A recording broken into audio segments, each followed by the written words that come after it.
Hello, welcome back to my channel. If you're new here, my name is Anna, and this channel has been a little dormant for a while. I used to make a lot of content around reselling online. Here comes my cat. Not the same cat, the other cat. Come here, babes. This is Finnick, not Bradley, who you guys saw last time in my other videos. I made a lot of content around reselling, and then I made content around quitting reselling.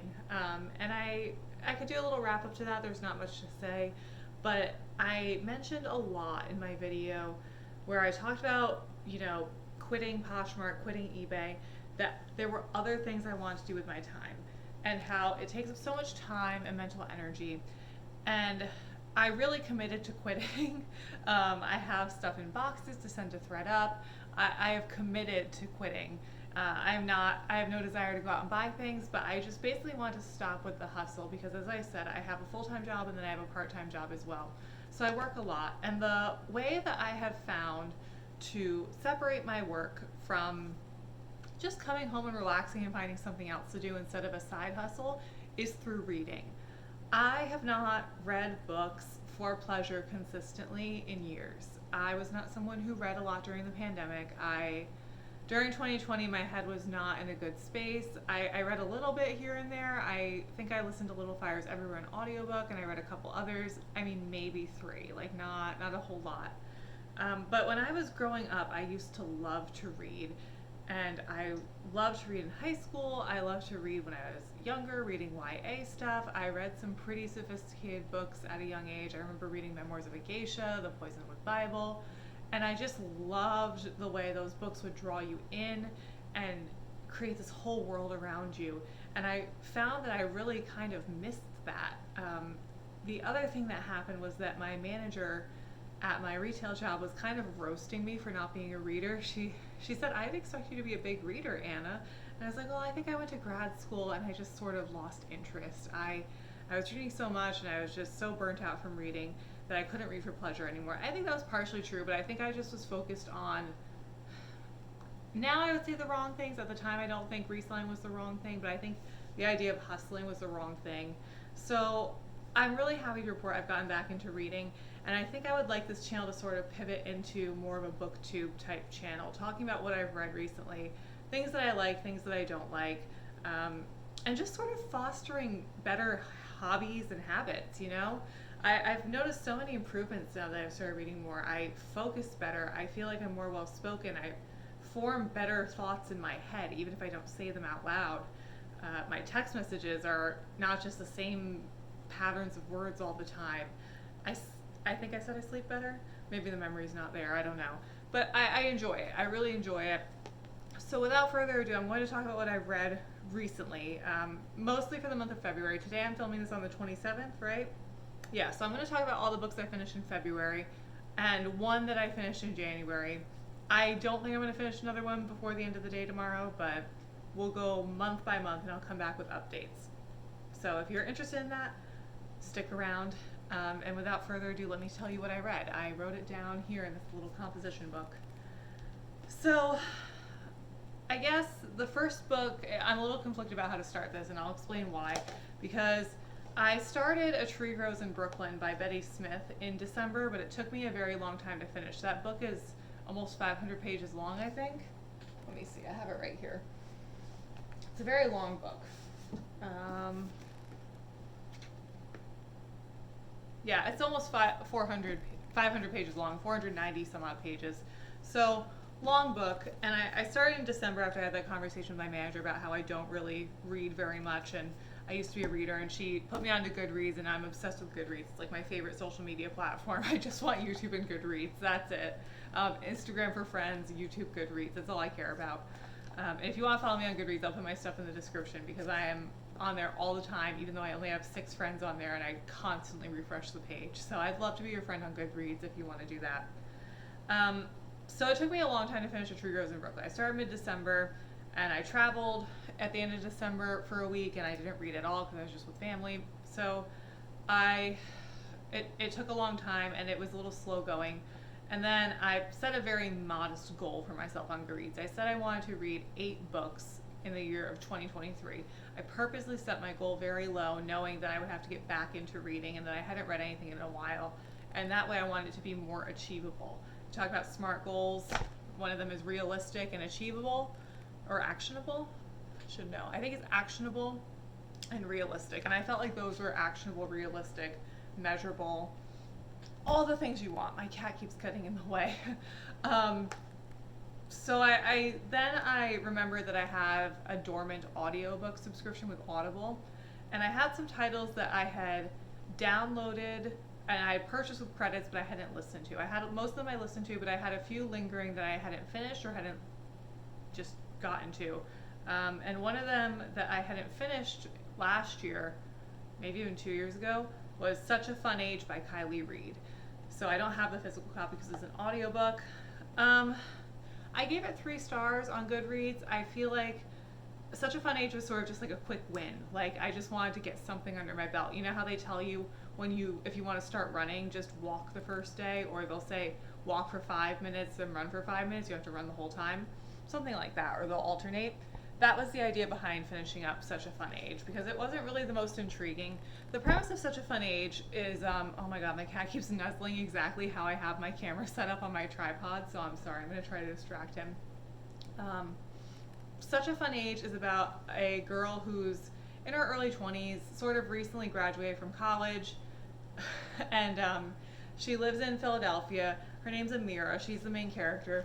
She's black, and she works as a nanny for this wealthy white family who recently moved from New York. They have 2 children, 1 baby and 1 toddler. She doesn't really have anything to do with the baby. She watches the toddler, and she'll help her go from like dance classes and just sort of occupy her, because her mom is very busy working on her work as a writer. She has a book deal, but she's not really making progress on it. That character's name is Alix, A-L. Well, I listened to it, so I think she spells it A-L-I-X, but I don't know because I didn't read it, I just listened to it. And Amira is basically watching Briar, the toddler, one night after there's a family emergency, so they ask Amira just to take a walk with her so they can sort something out at home. And so she brings her to the equivalent of a Whole Foods. It's a made-up place, Market Depot, and there's an incident where someone assumes that she's kidnapped the little girl. Amira has kidnapped Briar, not realizing that she is the babysitter, and making that sort of false assumption that there's no way that this young black woman could have permission to be with this small white child in the middle of the night. So the police get involved, and someone records it, and there's a lot of potential for it to go viral. And because Alix is very self-conscious of her image, she sort of decides that Amira, being proximal to Amira, makes her look good and makes her feel better about herself. So Alix sort of has this weird trepidation and fascination with Amira, and Amira is sort of just like, I just really like your kid, and I don't think you give your kid enough attention, and you know, it's a job that I like and I'm good at. She's not looking to be friends. She's not looking to make it any more than it is out to be. The thing about Such a Fun Age that bothered me is that the dialogue didn't feel real at all. Nothing the characters said to each other really felt realistic. Nothing really felt fully authentic or fully formed. Briar in particular, the way she talked, and I work with kids, so maybe I'm biased, but I think Briar's 3 in the novel, so she's younger than the kids I work with. I work in an elementary school that also houses pre-K. I just felt like everything Briar said, even if they tried to make her a strange child, wasn't realistic, and it was just irritating. Alix is like the most neurotic, paranoid, immature, strange character. And Amira is likable, but she's not fully formed, in my opinion. And maybe that has more to do with her age than anything else, but for me, it just felt a little flat. The points they were trying to make about racism just felt a little forced. It's Kiley Reid's debut novel, I understand, so I would give her another chance. It's very readable. It's a quick read, but I don't know. Something about it just didn't fully come together for me. But that was sort of my first book to get under my belt, so I give it 3 stars. And my sister read it, and she said she enjoyed it, but it didn't like knock her socks off. So that's Such a Fun Age. That was my first one to get out of the way. Then I finished A Tree Grows in Brooklyn. I finished that one in January, so I think I had 4 hours left on the audiobook, and I just sort of wrapped it up. And I remember the story well enough that I picked up where I left off with no problems. which I don't know if it speaks to my memory or maybe that there just wasn't a whole lot that happened in that book, in my opinion. I don't know. Hi.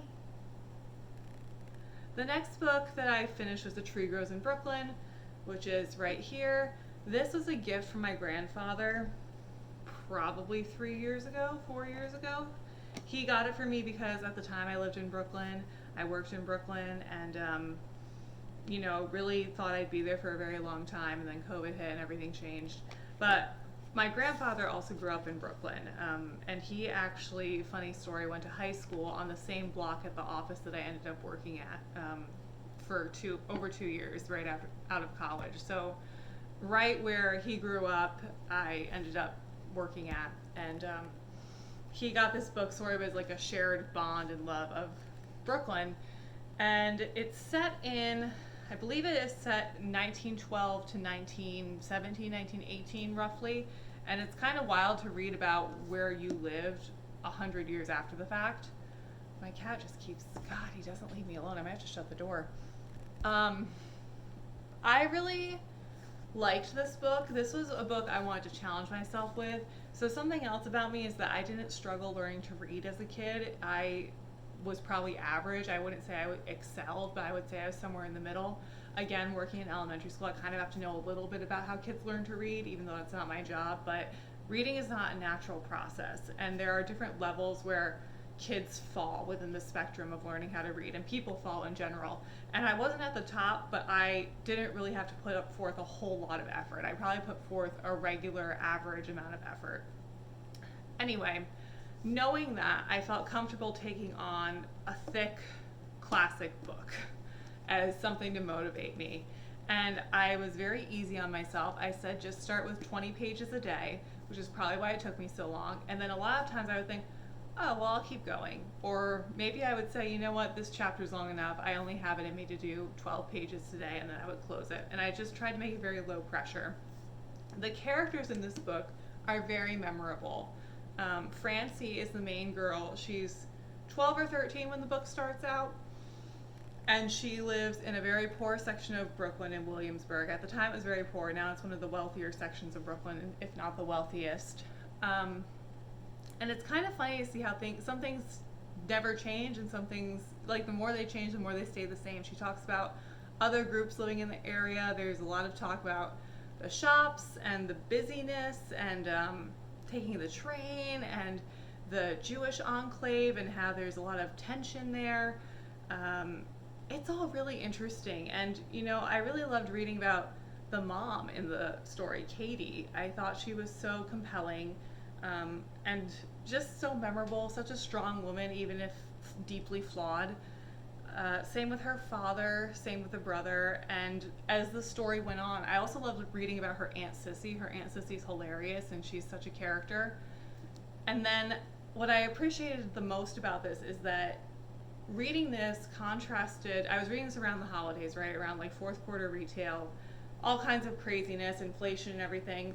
Reading about people really scraping by and being happy as much as they reasonably can, obviously in the midst of stress and everything else, and hardship and, other feelings that I don't want to spoil, but there's some grief in there, obviously in the middle of all that, still finding joy and still finding a way to survive and not be fully miserable, and the tenacity that it takes, sort of contrasted up against the hyper-consumerist, materialistic society we live in, along with social media.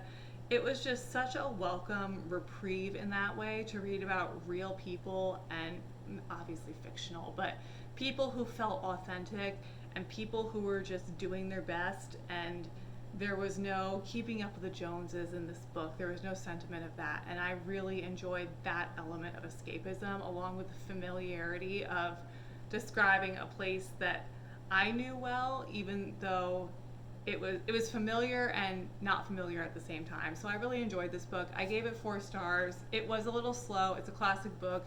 This is not going to be the thriller plot that's going to keep you up at night and is going to be a page turner. It's very slice of life. It's very everyday. It's sort of similar to like Little House on the Prairie, if you ever read those, how there's a lot about the everyday and how they keep house and how they get by.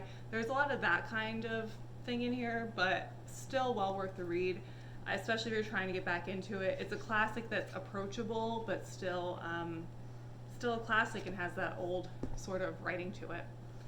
Okay, well, Bradley has made himself very comfortable, so I'm going to move on to the next book that I finish. Going back to the audio, he almost fell off the bed. Going back to the audiobooks that I had on Audible that I had not finished was, I think I went on a whole spree. I think I canceled it and I realized I had like 6 credits, and I just like went down like 2 years ago and got a bunch of stuff. And this is what I got. Along with Such a Fun Age, I got We Keep the Dead Close by Becky Cooper, and this is true crime. I am not a true crime junkie. I'm not someone who binges Law and Order SVU. I'm not someone who watches true crime YouTube that often. Every now and then it catches my eye. If I'm going to watch something dark, it's going to be more about cults and religion, not so much true crime. But regardless, We Keep the Dead Close really intrigued me. It's about a murder that happened in the 60s at Harvard. And it's a, like I said, true crime. This is not fictionalized, although we'll get to that. Excuse me one second. This is seltzer from Target that's pretty good that I've been drinking. So, We Keep the Dead Close by Becky Cooper. Becky Cooper was an undergrad at Harvard. I believe she was studying journalism in her undergraduate degree. And she is sort of on the green one day. I can't with him. She's sort of on the quad or on the green one day, and she learns about this murder that supposedly happened in the 1960s of this graduate student in the anthropology department, and how she was found on campus, and the way she was discovered seemed to be she was murdered, found dead in her apartment, but that she was covered in red ochre, which I guess is a pigment that was used in a lot of ancient burials around the world. And this student, Jane, had done a lot of archaeological digs, most recently in Iran. This is obviously pre-Iran-Contra, when, you know, we could do things like that. But she had done one in Iran, and there was a lot of talk about red ochre at this archaeological dig. And so there was a lot of speculation of who would murder this woman, A, and then B, to do so in a way that was so specific to archaeology and so ceremonial. It had to be someone in the archaeology department. It had to be someone she knew. And what feathers did she ruffle? And this was at a time when women were not treated very well at Harvard. You could argue that still exists. I don't know. I did not go to an Ivy League school. But it was really interesting. At the time, Harvard and Radcliffe, which was the women's college, were separate. And then they sort of merged for certain things. So they had a women's college, and then at the graduate school they would go to Harvard.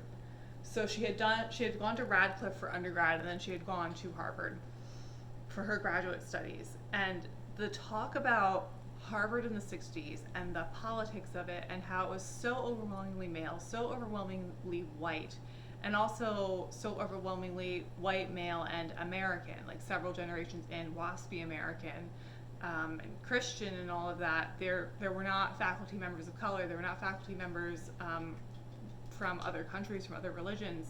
So it was really interesting to sort of get the feel for that. I think the 60s in general is a time that's really intriguing. Most of us would agree on that. The issue with this book for me is that Becky Cooper is obsessed with this woman who died decades before her. And she almost tries to draw this like mystical parallel between her and this woman, sometimes trying to do a whole woo-woo like transubstantiation of she is me, I am her, she's calling to me.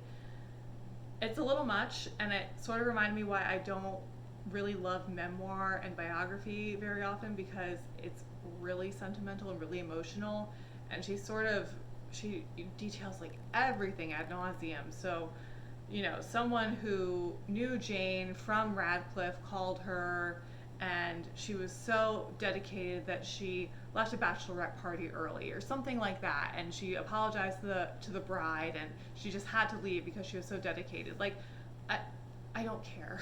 Like, I don't care at that point. The other thing is, and if you don't want to hear this, please skip ahead to the next chapter. I'll break this up by chapter.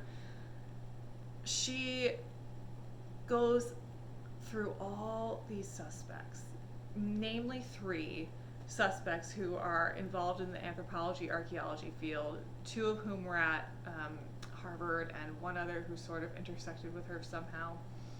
And she sets up this whole big thing, probably for 80% of the novel.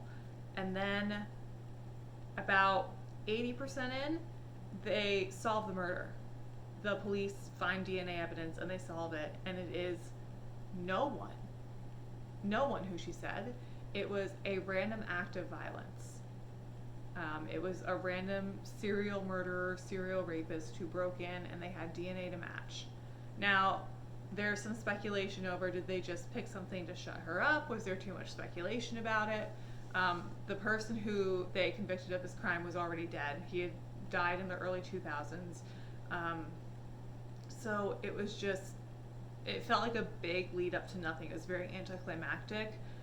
I gave it 3 stars because I really did like reading about Harvard in the 60s, and I liked reading about Jane, and she's just a really interesting person, so I kind of get why you would want to write a biography about her. But to just set it up like that and for it to be nothing, I'm kind of like, who allowed this? Like, who let this go through, you know? And then there was like a really tenuous break off into talking about Me Too. And I wish that maybe instead of being so obsessed with Jane and the murder, that didn't have to do with institutionalized patriarchy, like she sort of implied, it would have been maybe better to sort of morph the book into something about the sexism of the 60s in academia and women in anthropology or something like that, instead of jumping 50 years ahead to say, well, there was this professor who had in the Me Too movement, and it was just a weird little divergence.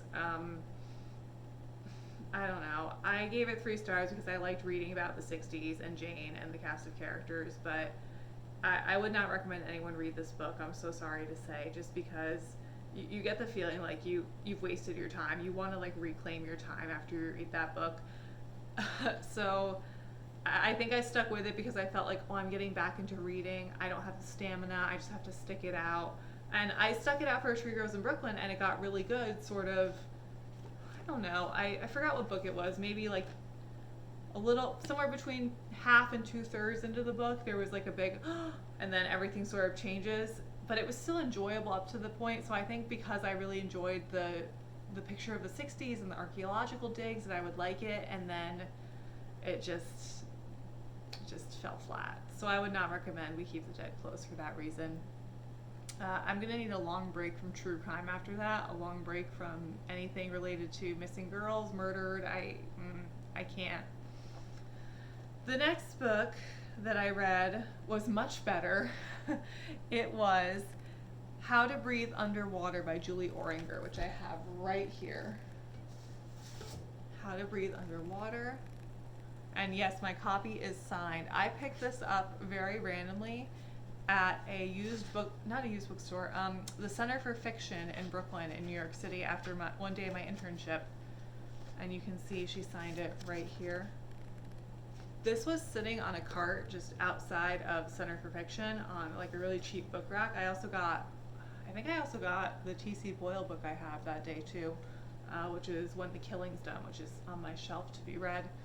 But this is a book of short stories. They're all about coming of age. They seem to all be set pretty much in the early 2000s. I believe this book was published in, is it 2000s or 90s? Sort of around that time, like Y2K. I thought it was published in like 2004, but let me check.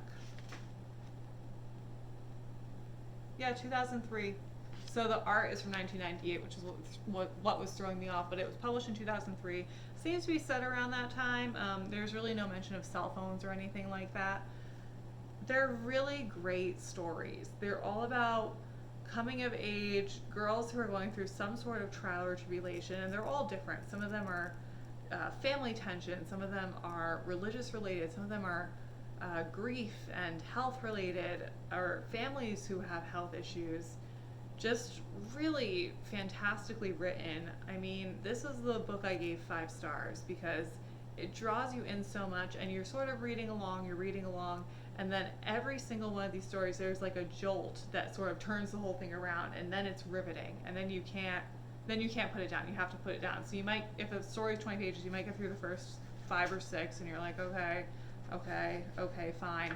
And then you get to this one moment, and the turning point is always just flooring you. This book really made me contemplate, because there is such a rich internal dialogue that I don't know that we see so much of anymore with these children, and maybe I'm wrong. It sort of made me mournful that maybe the way we tell stories is really changing, because a lot of these girls in the books, they're either walking home with friends, or they're, sneaking out. And not saying kids should sneak out, but, I just wonder if we'll have the capacity to imagine things the way that we used to and create stories around them when there's so much technology happening. There's Life 360. I'm not saying Life 360 is good or bad, but if you grow up in a world with Life 360 where your parents know your every move, maybe you're not going to be as creative in thinking, not even that you want to do anything wrong, but thinking about, oh, well, there could be a character whose parents don't have that, and that creates more imagination in your head. I just wonder. I wonder, because I had students for the 100th day of school. I asked them to use their imagination and draw a picture and write what they think the world will look like in 100 years. And their first instinct was to Google it. And I said, no, use your imagination. You don't need the computers. And they happen to have the computers on the laptops on their desk for something else, but they couldn't use their imagination. Some of them could, but a lot of them really were I need to look it up. I'm like, no one knows what it'll look like in 100 years. You need to use your imagination. What do you think will happen? Do you think we'll have flying cars? Do you think we'll live underwater? So sometimes I wonder, and maybe the examples I'm using aren't great, because I'm not advocating kids go unsupervised or anything like that. It's a dangerous, scary world, but it just makes me wonder, the way the world is going, are we going to have stories the same way? Now that we have TikTok and shorter attention spans, and we don't value so many things that are important the same way we used to. We don't value art, we don't value family, we don't value culture. I wonder. But fantastic book. This one really made me think. Just so good. Really draws you in, and I highly recommend. 5 stars. The next book I read, we're going back to something that was on my shelf for a long time. I may have gotten this at the Center for Fiction too. I can't remember. Oh, you know what? No, I think I got it at my favorite bookstore growing up, which is Half Moon Books, which is the small town I grew up in. But I think that's where I got this. Maybe I got it at the Strand. I don't know. But Norwegian Wood by Haruki Murakami. I had very high hopes for this book, because Haruki Murakami wrote one of my favorite books of all time, which is Sputnik Sweetheart. And Sputnik Sweetheart is one of those books that draws you right in, and the pages just melt into each other. I mean, you turn them and you don't even realize you're turning them, and it's intriguing and it's alluring, and it's like this slow burn, but you just want to keep going. It's not a thriller, but you just want to keep going. This was the opposite. It was so disappointing. I actually had tried to read this prior to this month on 2 separate occasions, and I had quit around 50 pages. I don't know why I felt like I should read it. I think I like the Becky Cooper book, We Keep the Dead Close. I felt like, well, I'm just out of practice, and also I'm really biased towards Haruki Murakami because I love the other work of his. Not good. Not a whole lot happens in the book. I gave it 3 stars, but I wrote on Goodreads it's probably more like 2.5 stars. It's about a student. His name is Toru. He goes to college in Tokyo right after the death of his best friend, who dies by suicide, and he is kind of in love with that friend's girlfriend, Naoko, and they have this weird friendship, kind of flirty, but nothing really well, that's not true. Things happen. And then she sort of goes away for a while, and he's still really into her, but also this other girl comes onto the scene, and he's really into her and sort of leads her on, but doesn't realize he's leading her on, but totally does at the same time. I don't know. it fell flat for me. I filed this under fuckboy literature. Like, just the way he treats the second girl, not Naoko, but Midori, was not, I don't know. It really turned me off, and I understand that in the book he's not even 20. So when you're young, you make inconsiderate mistakes like that and missteps. But it wasn't interesting to read about. Someone on Goodreads tried to say that this was Murakami's Ode to Great Gatsby by F. Scott Fitzgerald, and there's a lot of mention of F. Scott Fitzgerald because that's a novel that Toru really loves. I did not get that. I really, really didn't get that. I will say some of the characters are really interesting. His roommate, they call Stormtrooper because he's very serious. He's kind of like the Dwight Schrute of 60s Japan, and he's pretty funny. And then there's another character named Reiko who's very interesting, and that was the one part of the book when it was more about Reiko that I felt like the pages were melting into each other, like with Sputnik Sweetheart. But not my favorite. And I'm shocked that this is his most famous work, too. This is like what people know from Murakami. But then I also read in the translator's note at the end that he did this book differently. This is a departure from his work, and it was a challenge for him, and this is not his typical thing. So I'm wondering, is this more representative of him, or is the book that I like, Sputnik Sweetheart, more representative? And it seems like Sputnik Sweetheart is more representative, but I'm going to need a long break from Murakami after this. And I also read that this was one of his most erotic novels. It didn't do it for me, but that's my opinion on Norwegian Wood. Not my favorite, so a couple duds. And then we move on to my last book that I read, that I finished this month in February. So all these books, with the exception of Such a Fun Age, I finished this month in February. And that is one that I just returned to the library, and it's called Luster by Reid and Leilani. I think it's the most recent release on this list. I think We Keep the Dead Close is also a 2020 release, but I think Luster came out a little after. Luster is a 2020 book. Neither of them are pandemic books, but Luster is about a girl named Edie. She's 23.